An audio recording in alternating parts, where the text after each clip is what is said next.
Praise the Lord. കർത്താവിൻ്റെ നിസ്തുല്യമായ മഹാദൈവത്തിൻ്റെ കരുണയുടെ നാമത്തിൽ എൻ്റെ സ്നേഹവന്ദനം.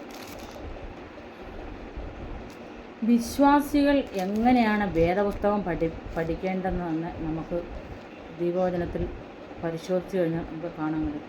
വേദപണ്ഡിതന്മാർ ഒക്കെ നമ്മൾ അങ്ങനെ വേദപഠിതാക്കൾ, നമ്മൾ വേദപുസ്തകം പഠിച്ചു കഴിഞ്ഞാൽ നമ്മളും വേദപഠിതാക്കളാകും. 2 തിമോഥെയോസ് 2:2 നീ പല സാക്ഷികളുടെ മുമ്പാകെ എന്നോട് കേട്ടതല്ല മറ്റുള്ളവരെ ഉപദേശിപ്പാൻ സമർത്ഥരായ വിശ്വസ്ത മനുഷ്യരെ പരമേൽപ്പിക്കുക. അപ്പം ഈ വേദവചനം പഠിക്കുവാനുള്ള ആ സാമർഥ്യം അല്ലെങ്കിൽ ഉപദേശിപ്പാനുള്ള സാമർഥ്യം, അതുമാത്രമല്ല വിശ്വസ്തത പരമേൽപ്പിക്കുക, ഉത്തരവാദിത്തങ്ങൾ ഏറ്റെടുക്കുക, ഇതൊക്കെയാണ് തിരുവഴുത്തിൽ നമുക്ക് കാണാൻ കഴിയുന്നത്.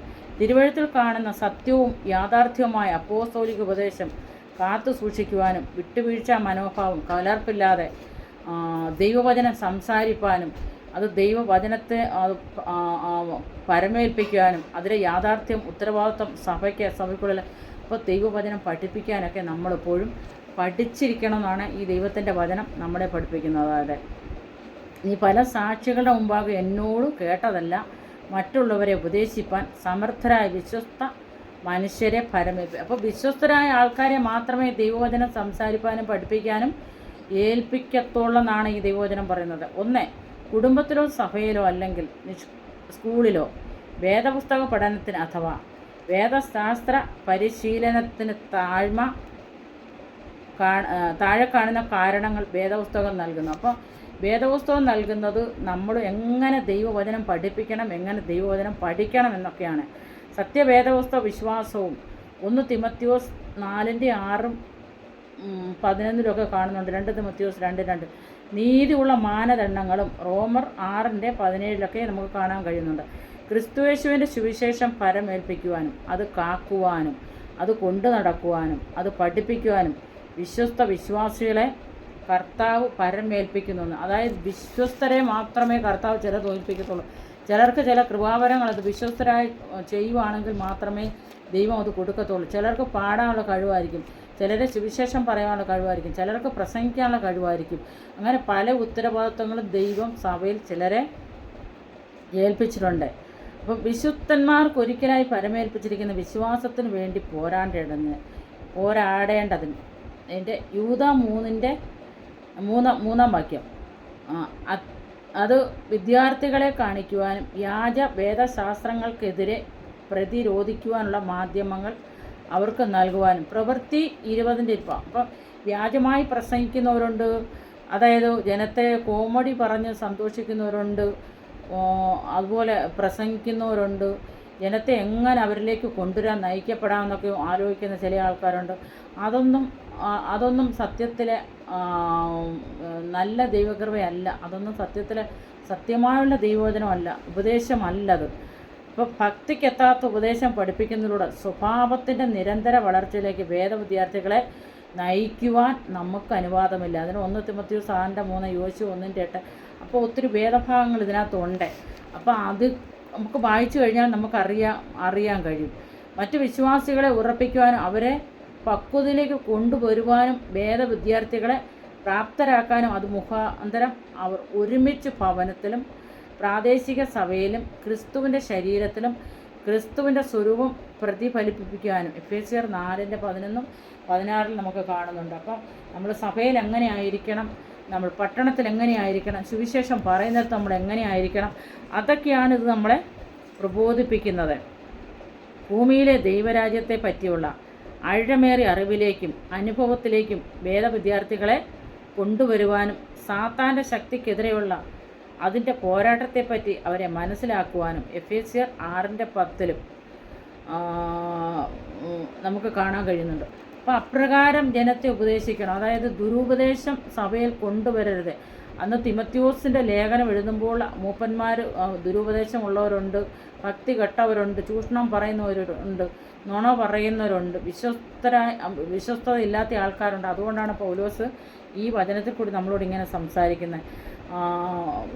മറ്റുള്ളവരെ ഉപദേശിപ്പാൻ സമർത്ഥരായ വിശ്വസ്ത മനുഷ്യരെ പരമേൽപ്പിക്കുക. അപ്പം മറ്റുള്ളവരെ ഉപദേശിക്കത്തക്ക ഉള്ളവരുണ്ട്, അവർക്ക് മാത്രമേ ഇതിനകത്ത് അനുവാദമുള്ളതായിട്ട് നമുക്ക് കാണാൻ കഴിയുന്നുള്ളൂ.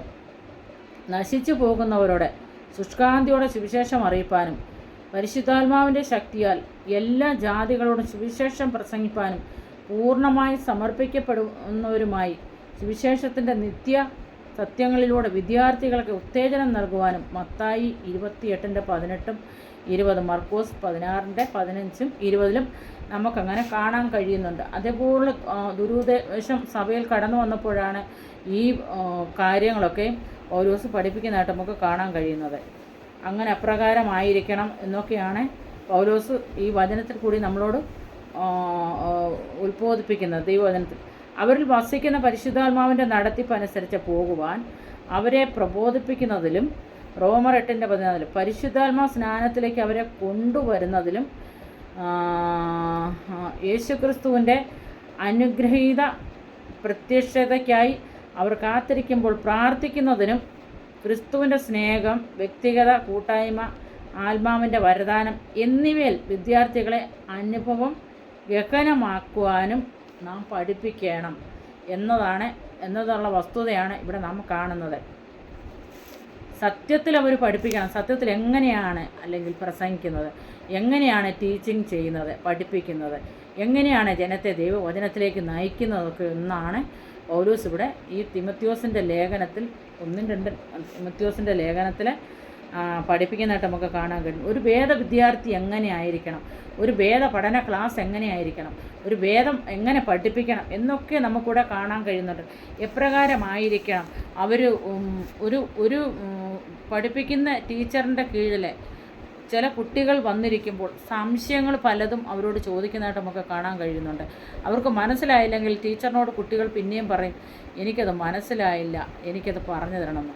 അതേപോലെ വേദവചനം പഠിപ്പിക്കുന്ന ഒരു വ്യക്തി, ടീച്ചർ അല്ലെങ്കിൽ ഒരു ഉപദേഷ്ടാവ് അല്ലെങ്കിൽ ഒരു പ്രവാചകൻ അല്ലെങ്കിൽ ഒരു പ്രവാചകി അല്ലെങ്കിൽ ഒരു പ്രഭാഷകൻ, ഇവരൊക്കെയും വേദവചനം നല്ലതുപോലെ പഠിച്ചിട്ട് വേണം ഇത് ചെന്ന് പഠിപ്പിക്കാൻ. കർത്താവിൻ്റെ കാൽക്കീഴിൽ അല്ലെങ്കിൽ കർത്താവിൻ്റെ പാദപീഠത്തിൽ മറിയ ചെന്നിരുന്നപ്പോൾ കർത്താവ് വേദവചനം പറഞ്ഞങ്ങ് കൊടുക്കുമായിരുന്നു.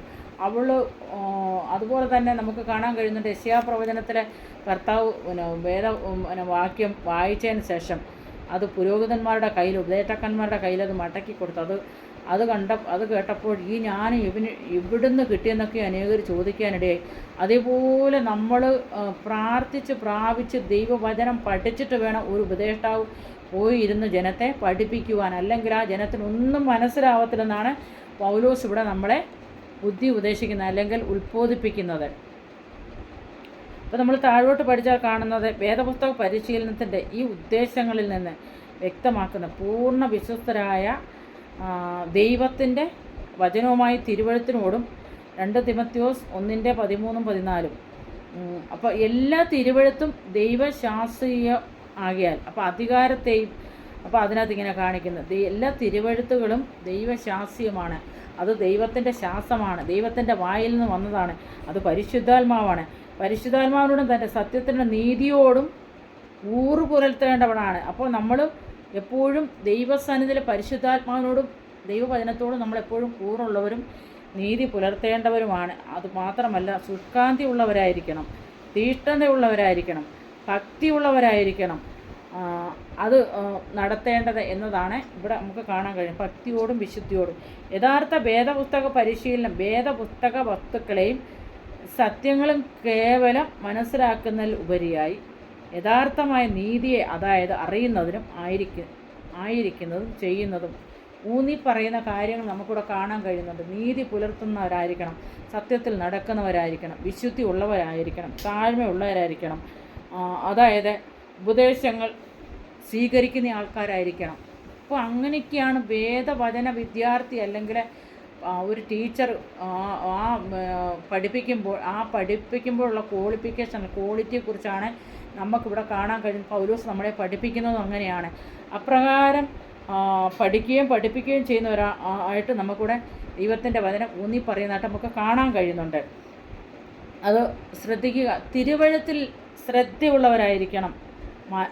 അത് ജീവനോ മരണമോ ഉൾപ്പെടുന്ന കാര്യങ്ങൾ മഹത്തായ ഉപദേശങ്ങൾ, വീണ്ടെടുക്കുന്ന സത്യങ്ങൾ, വിദ്യാഭ്യാസപരമായവല്ല, ജീവനോ മരണമോ ഉൾപ്പെടുന്ന കാര്യങ്ങളായതിനാൽ അധ്യാപകനിൽ നിന്നും വിദ്യാർത്ഥിയിൽ നിന്നും ഒരു വ്യക്തിപരമായ പ്രതികരണവും തീരുമാനവും ആവശ്യപ്പെടുന്നു.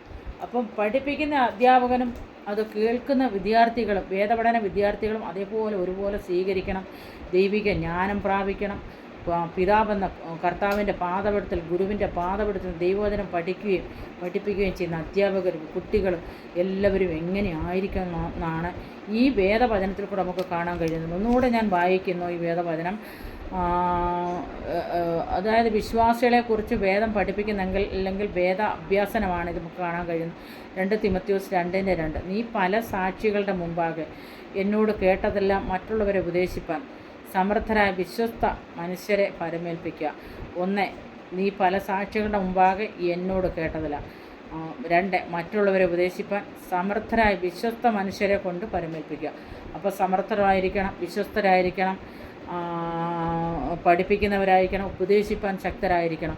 അപ്പോൾ അങ്ങനെ ആയിരിക്കണം എന്നാണ് പൗലോസ് നമ്മളെ പഠിപ്പിച്ചത്. അപ്പോൾ ആ ഒരു വേദ അധ്യാപകൻ അല്ലെങ്കിൽ വേദ വിദ്യാർത്ഥിക്ക് അല്ലെങ്കിൽ വേദം പഠിപ്പിക്കുന്ന ടീച്ചറിന് അതുപോലുള്ള ക്വാളിറ്റി ഉള്ള ഒരു വ്യക്തി ആയിരിക്കണമെന്നാണ് ഇവിടെ നമുക്ക് കാണാൻ കഴിയും. അങ്ങനെ ദൈവം നമ്മളെ അതിനു വേണ്ടി പരമേൽപ്പിക്കട്ടെ. അതിനുവേണ്ടി ഉത്തരവാദിത്തോടും ചുമതലയോടും ദൈവം അത് ചെയ്തെടുക്കുവാൻ ദൈവമായ കർത്താവ് നമ്മളെ സഹായിക്കട്ടെ.